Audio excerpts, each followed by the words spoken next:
Հետևիր սրտիդ ձայնին, այն քեզ ուզում է տանել անհայտ հեռուներ, վայելիր աշխարհի չքնաղ քաղաքներն ու արևոտ լողափերը նոր զգացողություններով, նոր համերով։ 2026-ը թող լինի հույսերի, մոտիվացիայի, նպատակների իրագործման տարի։ Եվ հիշեք, ամեն ինչ սկսվում է մեկ որոշումից։ Նոր տարին գալիս է նոր հնարավորություններով ու արկածներով։ Քո հաջորդ արկածը մեկ թռիչքի հեռավորության վրա է։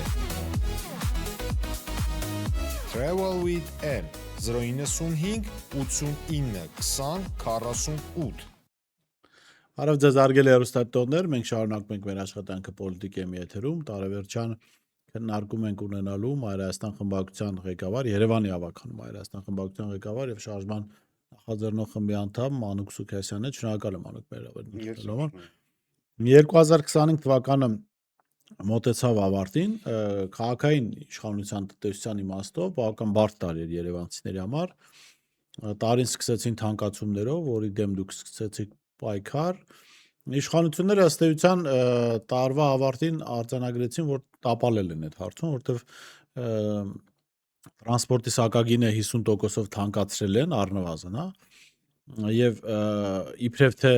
ճեղքվածքը փակելու կառավարությունից այլևս դոտացիա չստանալու համար, բայց փաստորեն տարվա ավարտին բարձրաց որ 3 միլիոն դոլարի թե միլիարդ դրամի ճեղքված կա։ Դուք կարծում եք հաջողված էր այդ բոյկոտը եւ քաղաքացիները շարունակում են բոյկոտել։ Պիտի նշեմ, որ Մայր Հայաստանի համար եւ խմբակցության եւ շարժման համար շատ ծանրաբեռնված, հա, եւ շատ արդյունավետ տարի էր։ Այն առումով, որ այս տարվա հունվար-փետրվարից մենք գրեթե ամենօրյա ռեժիմով 3 ամիս շարունակ եղել ենք հանրային տրանսպորտում եւ բոյկոտի կոչ ենք արել։ Այնուհետ մենք միանգամից մարտ ամսին անցանք Գյումրու քաղաքային ավականու ընտրությունների քարոզչությանը, որտեղ նույնպես արձանագրեցինք պատկառելի արդյունք։ Հետո արդեն ամռան մի փոքր դադարից հետո արդեն մեկ է ձեռնամուխ եղանք վաղարշաբաթ խոշորացված համայնքի ընտրություններին եւ քարոզ արշավին։ Այսպես որ մենք անդադ եղել ենք հիմնական փողոցում, շփվել ենք մարդկանց հետ։ Դրան զուգահեռ խմբակցությունը ականջալուր է եղել ցանկացած քաղաքացու ահազանգից, դրանից սկսած մինչև քաղաքային խնդիրներ, բյուջե,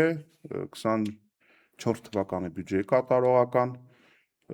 ելքեր, մուտքեր, մսխումներ, բացահայտումներ, շրջայցեր,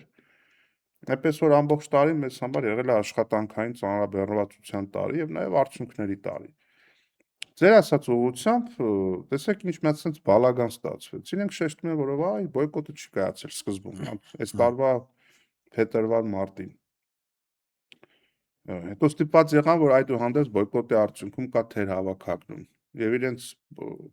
բարեփոխությունը չներեց, որ ընդունեն իրենց սխալը, ներողություն խնդրեն, ասեն այդուհանդերձ բոյկոտը ստացվել է։ Հետո երբ որ մենք արդեն հավաքեցինք հավաքելով 17000 երևանցու ստորագրություն, բերել էինք նախագիծ, որպեսզի 100 դրամով ուղևորավարձը պահպանվի, իրենք նստեի դահլիճից փաղան, այդտեղ էլ երևաց, որ իրենք ասելիք չունեն ուղղակի։ Իսկ երբ որ մենք դրանից հետո արդեն փորձում ենք ձեռնամուխ լինել ստորագրահավաքի, որպեսզի գնանք տեղական հանրաքվեի, մեկ էլ գնացին պարլամենտ, միանգամից 2 օրենք փոխեցին, որ ուղևորավարձը դառնա տեղական վճար եւ հնարավոր չլինի եւ նաեւ քաղաքացին դառնա տուգանքի մատերիալ, այսինքն մտնեն եւ մարդկանց տուգանեն։ Այսպես անընդհատ քաղաքացու հետ մուկնուկատու են խաղացել այս իշխանությունները ամբողջ տարվա ընթացքում։ Հետո պարզվեց, որ ոչ միայն տրանսպորտի մասով, բայց առավելապես տրանսպորտի մասով ընդհանուր բյուջետային պակասուրդը դեֆիցիտը կազմելու է շուրջ 5.5 միլիարդ դրամի սահմաններում։ Ու տեսեք ինչ արեցին, դե քանի որ տրանսպորտային ուղևորցի թանկացումից այդ իրենց պատկերացրած փողերը չեկան, եւ իրենք չկարողացան իրենց խոստացած տրոլեյբուսների գումարը վճարել, դե եկեք բան անենք, քանի որ Աջափնյակի մետրոն երկար, հա, ժամանակ պահանջող է, եկող տարվա, չգիտեմ, մինչև ընտրությունները դժվար կլինի արդյունք ցույց տալ։ Եկեք մետրոյի պահը մի պահ դադարեցնենք իրենց տրամաբանություն։ այդ փողը հատկացնենք, որ տրոլեյբուս առնենք, որ ընդդիմություններից առաջ մարդկանց համ արդյունք ցույց տանք, համ մի քիչ փոքրի շատ է թեթևանա երթևեկությունը։ Այսինքն մի հատ աֆյորայի գնացին, այս աճպարությունը հանրային ֆինանսների հետ, որ իրենք են անում, դա գալիս է յուրաքանչյուր երևանցու քթից։ Մենք տեսնում ենք երեկոյան ինչ խայտառակ իրավիճակ է կանգառներում, հատկապես այդ ճզմված, իրար գրկար խառնված, ել չեմ խոսում եմ մասին, որ բոյկոտը ուներ սոցիալական ռեալ հիմք, որ այդ ասենք, եթե ավտոբուսը թանկացավ 50%-ով, տրոլեյբուսը 3 անգամ թանկացավ, որով տրոլեյբուսի վարձը։ Չհաշված են, որ շատ դեպքերում ուղղակի օբյեկտիվորեն հնարավոր չի հասնել վալիդատորին, որ վճարել։ Որոշ դեպքերում էլ հասնողների քարտը նորմալ այդ համակարգը չի սպասարկում։ Այսինքն մի հատ sense մեծ խնդիրների շղթա, որ խոշոր հաշվով երևաց, որ Երևանցին մերժում է այս թանկացումները, այս այսպես կոչված բարեփոխումները, ու նաև մի այսպիսի կարևոր դրվագով կուզեի եզրափակել, շուրջ 116 միլիարդ է եղել 24 թվականի քաղաքի բյուջեն, 25 թվականինը շուրջ 40 միլիարդով ավելի է եղել, այսինքն մոտ կարելի ասել 30-35%-ով ավել փող է ծախսվել 25 թվականին Երևանում, քան 24-ին։ Ես ուզում եմ հարց տալ մեր հեռուստադիտողին, մեր հանդիսատեսին։ Դուք շեշտակի փոփոխություն 40 միլիարդ դրամով ավելի ծախս Երևանի վրա զգում եք, ինչն է բարելավել Երևանի, ոչ մի բան։ Այսինքն այս իշխանությունները քաղաքային հանրային միջոցները մսխող են, այս իշխանությունները մարդկանց հավատը, այսպես ասենք, սասանող են, այս իշխանությունները ընդամենը բան լինի, ասենք քաղաքի բյուջեից շինթույլտվություններ բաժանեն, համ քաղաքային բյուջե турքերի տեսքով ավել փող կլինի այդ բան, պլյուս այն խոսակցությունները, որ դա կոռուպցիոն շղթայի մի հատ մասնակազմում։ Հետո գույքահարկի բարձրացման արդյունքում էլի ավել փող է մտել, ես իմ ասած 40 միլիարդի մեջ գույքահարկն էլ է մտնում։ Փող լինի, իրենց հետ աֆիլացված ֆիրմաներին շատ դեպքերում մեկ անձից գնումներով կամ կեղծ տենդերներով տան այդ տարբեր, չգիտեմ, բակային տարածքներ եւ այլն նորոգումներ կամ ասֆալտապատում, ու այդտեղ պարզ եզրահանգումը, որ անում է միջին քաղաքացին, ասում է, ուրեմն իրանց ատկատ են տալիս։ Ուրեմն իրանց ատկատ են տալիս, որովհետեւ Էրեբունի Երևանի վրա կամ ամանորյա այդ տոնածառի լույսերի վառման վրա այդ ահռելի գումարները, այդ միլիարդավոր դրամները, որ դուրս են գրում, ուղղակի ոչ մի հասկացողության մեջ չի տեղավորվում։ Այդ սոփեստությունները ասում են, միանգամից ընկնում են բանի մեջ, մանիպուլատիվ դաշտ, բա ի՞նչ է,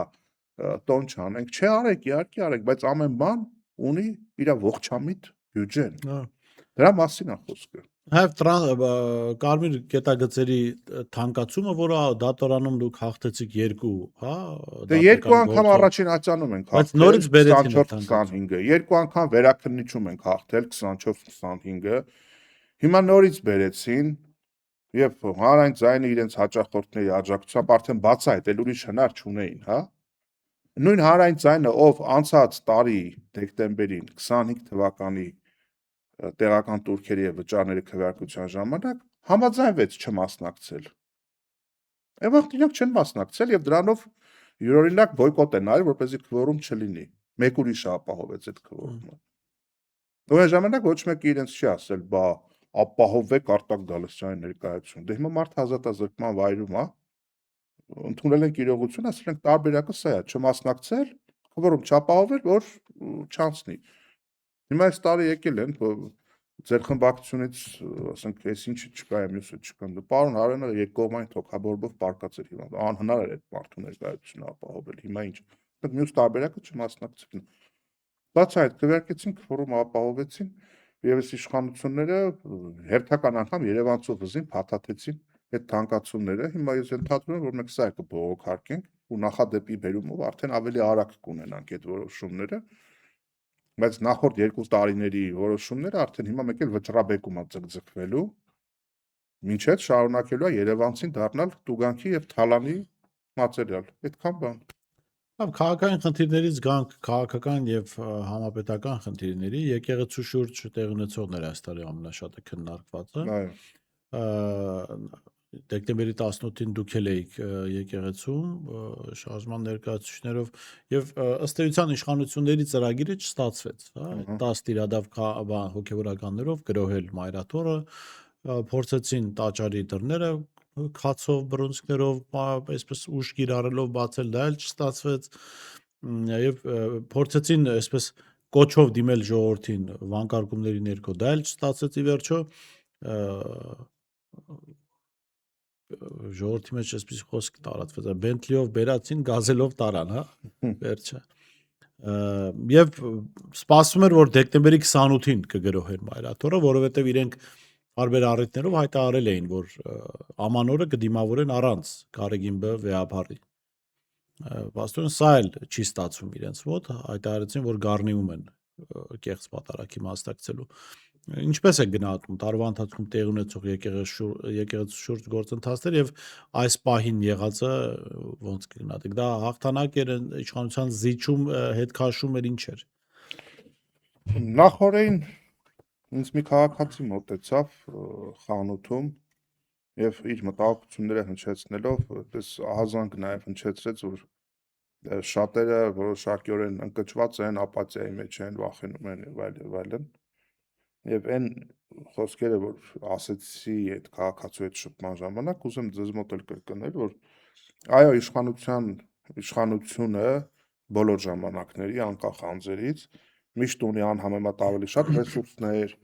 անհամեմատ ավելի շատ հնարավորություններ, անհամեմատ ավելի երկար է կարողանում ինչ-որ զոռբայությունով ինչ-որ բան առաջ տանել, բայց ոչ մի իշխանություն հավերժ չէ եւ անպարտելի չէ։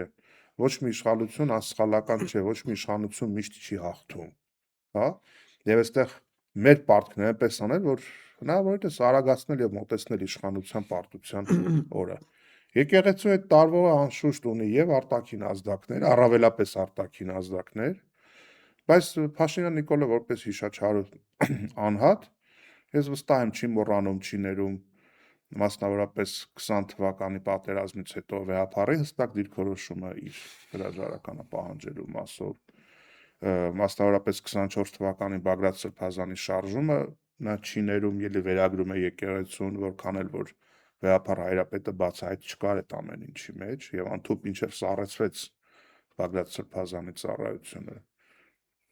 Եվ առհասարակ եկեղեցին որպես, ասենք այսպես, մեր պետականություն չունեցած ժամանակ որպես ինստիտուտ, որը հայահավաք է, որը ազգապահպան է, եկեղեցին իր համար վտանգ է ներկայացնում եւ բնականաբար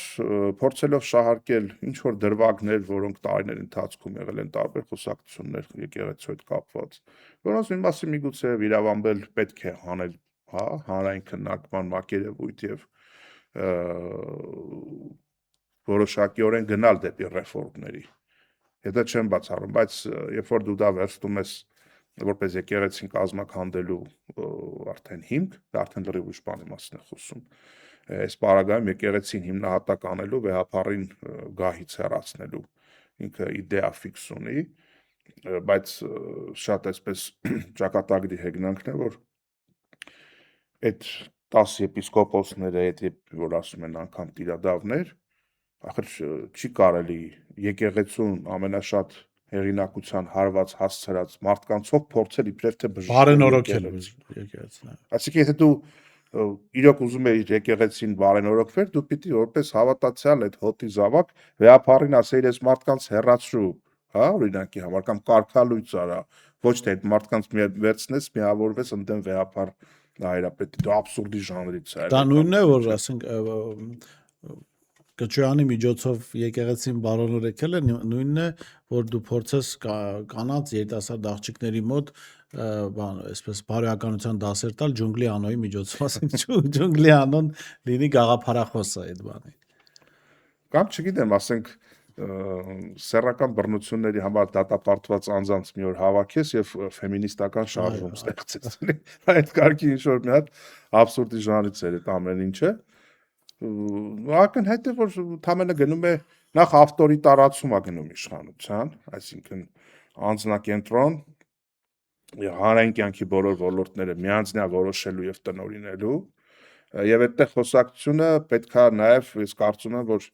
գոնե նախընտրական շրջանում այս ցուցակ, դաշինք, մյուս այս բաներից դուրս նաև այդ խոսույթը լայնորեն տարածվի եւ ընդդիմությունը այդտեղ ասելիք ունենա, որ մեր սահմանադրությունը չափազանց անձնակենտրոն է եւ մենք պետք է հասկանանք, որ մենք ժողովրդական լեզվով ասած այս անձնակենտրոն միահեծան իշխանության այդ սահմանադրությամբ մենք քաշվածն ենք, որ բոլոր կրիզիսային իրավիճակներում կլինի պատերազմ, կլինի, հա,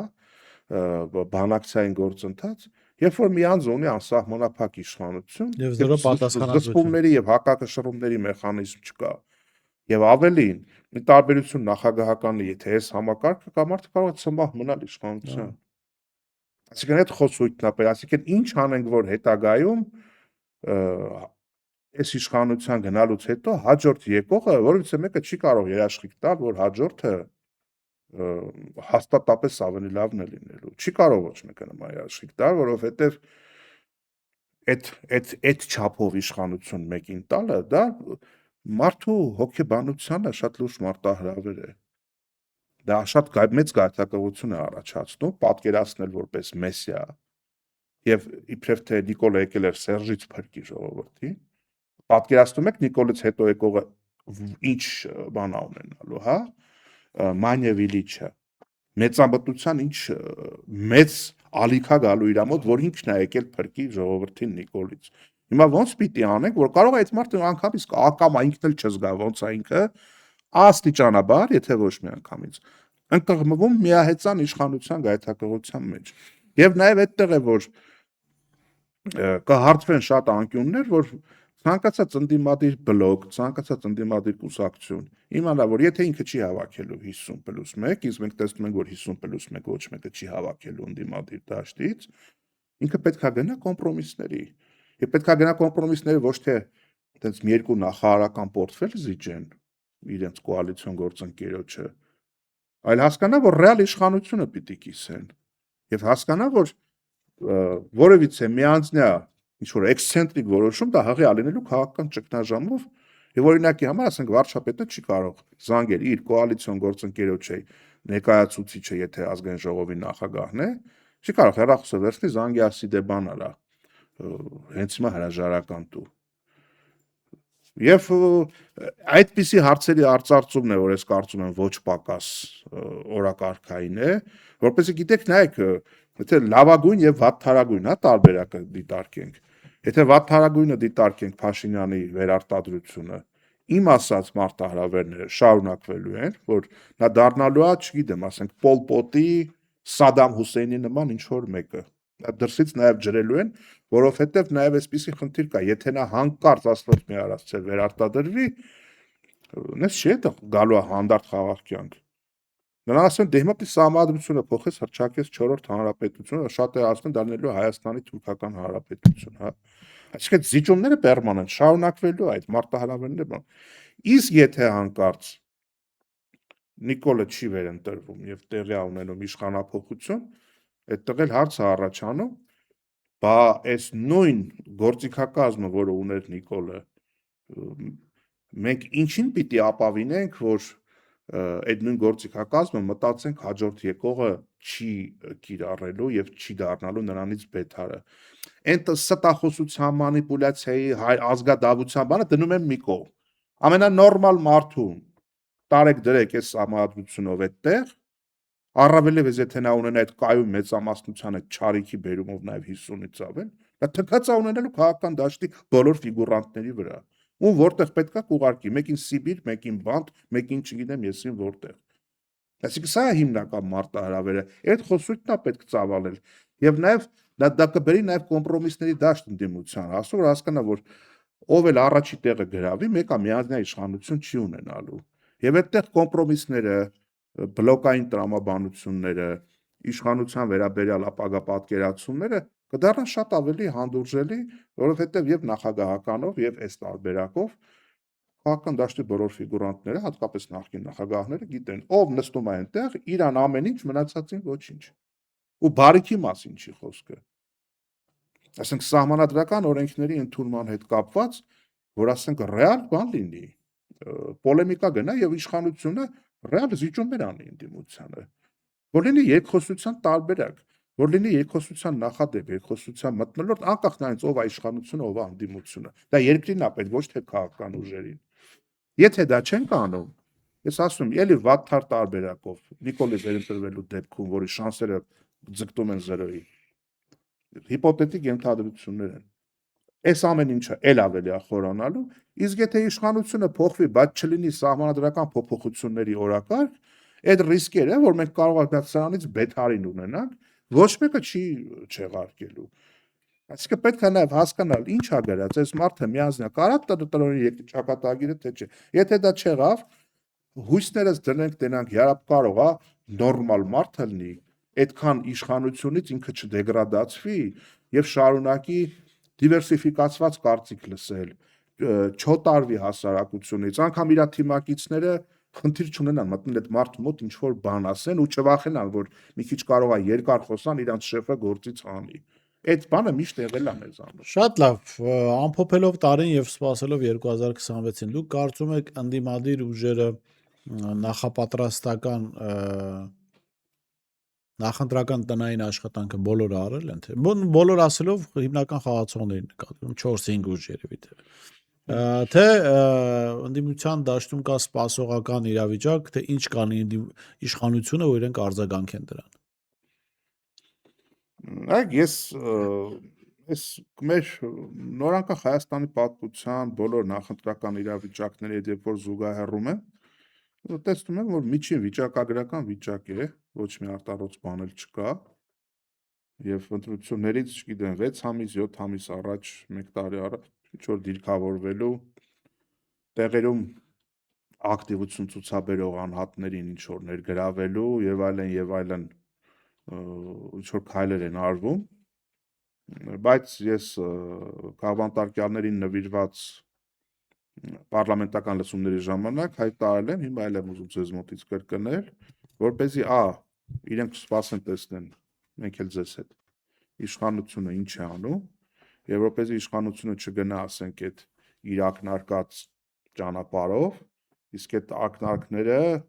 իրենց լեզվով ասեն, բրբսնյակի ծաղիկների նման դուրս են եկել մակերևույթ։ Ասում են, կարող է այս ինչ կուսակցության ընդհանրապես գործունեությունը կասեցնենք օտարերկրյա գործակալ, ազդեցության գործակալների բանով։ Այն ինչ կուսակցությունը կարող է ընդհանրապես չթողենք մասնակցի, իսկ այն կուսակցությանը, որ թղթերը պատշաճ բերի գրանցենք էլ, մենք էլ կարող է այդ ընթացքում մի հատ դատական որոշում լինի, որ այդ կուսակցության փողերը, քանի որ փողերի լվացման քրեական գործով անցնում է, մենք թույլ չենք տալի, որ կեսից հանում ենք քարոզարշավի կեսից իրանք, որպեսզի դու չսպասես, որ դա տեղի ունենա, եւ իշխանությունը հասկանա, որ այդ ինքը տենց բան անի, դա լինելու է ի վնաս իրենի օգուտ քեզ, դու պիտի քարոզարշավից առաջ ամբողջ հանրապետությունով մեկ հանրահավաքային արշավ սկսես։ Դու պիտի տաքացնես մթնոլորտ, այնքան ասելու բան կա, այնքան խոսալու բան կա, հատկապես մարզերում, որտեղ էս սմարթֆոն, YouTube բան այդքան շատ տարածված չի, մարդիկ հիմնականում մեկ են նայում, հա։ Պետք է գնալ եւ խոսալ մարդկանց հետ երկրի առջեւ կանգնած բոլոր խնդիրների վերաբերյալ, բայց անկեղծ չի տակ խոսակցություն ունենալ եւ անցյալի արատավոր երևույթների մասին առանց բարդույթների խոսել, բայց ամենակարևորը հանձն առնել, թե հետ Նիկոլյան Հայաստանը ինչ է լինելու։ Մարդկանց գնալ պարզ ասել, որ մենք ընտրակաշառք չենք բաժանելու։ Այդ խոսակցությունը պետք է։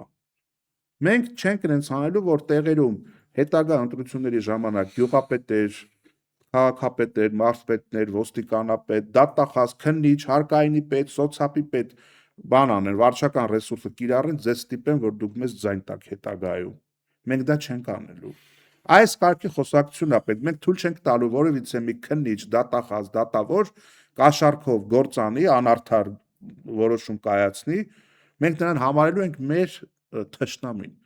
մեր պետության շահերին դեմ մարդ, ի տարբերություն 20-30 տարի առաջվա այժմյան տեխնոլոգիաները թույլ են տալիս 5 րոպեում նոյեմբերյանը մեկը բան անում, մեղրիով տեղյակ են այդ մասին։ Շատ արագ արձագանքելու ենք։ Մեր հասարակությունը առաջին հերթին արդարության ձգտում ունի։ Հետո նաև սոցիալականին անդրադառնալ, որ մենք վերանայելու ենք, հասկանալու ենք մի հատ ինչ է կատարվում մեր բանկային համակարգում։ Այս բանկային խայտառակ բարձր տոկոսադրույքները մարդկանց ուղղակի քամում են։ Մեր պարոն Բոզյանը շատ լավ բերում է այդ ստատիստիկան ու թե ուր է ասել բանկային համակարգի այդ գեր եկամուտները, որ նայում ես քո երկրի հնային, քո երկրի պետական պարտքին, քո երկրի բնակչության միջին աշխատավարձին եւ թոշակին ու բանկային համակարգի այդ դեֆորմացված երկամուտին դու հասկանում ես որ ուղղակի բանկային համակարգն էլ է մտնում քաղաքացու գրպանը դա պետության համար մարտահրավեր է գնալ այդ թեմայից խոսալ եւ արդյունքում կտենանք որ այդ ծամծմված թուրք դավաճան նիկոլը սենսման դրան շատ քիչ տեղ է մնում այսինքն դու գնա հանձնառություն ստանձնի թե բացի այն որ ինքը ինչ որ անում է որ դու դա չես անելու որ դու նրա նման թրքահպատակ չես լինելու բա մարդկանց ամենօրյա կյանքը բարելավելու դու որ խնդիրներն ես ուսումնասիրել ու ինչ լուծումներ ես առաջարկում հասարակությանը եթե դու դա չասես չի լինելու ավելի լավ արդյունք քան եղել է նախկին բոլոր շարժումների ժամանակ կամ դիցու 21 թվականի ընտրությունների ժամանակ որովհետև միայն իմ ասած սոցիալական կոմպոնենտներով ես դու մոտիվացնելու որ տեղամաս գնա այն մարդը որը իրականում բողոքական է ընդդիմադիր է բայց թերահավատ կարող է լինել արդյոք արժի սրան հանելու համար գա քեզ ձայն տա իրականում այդ մարդիկ ամենամեծ տոկոսն են կազմում հասարակության Շատ լավ, շնորհակալ եմ պարոն Սուքասյան, հետաքրքիր զրույցի համար։ Ես շեշտեմ զրույցում էի Մայրաստան, Երևանի հավաքանում Մայրաստան խմբակցության ղեկավար, ինչպես նաև Մայրաստան շարժման նախաձեռնող խմբի անդամ Մանուկ Սուքասյանից տեսություն կհանդիպենք։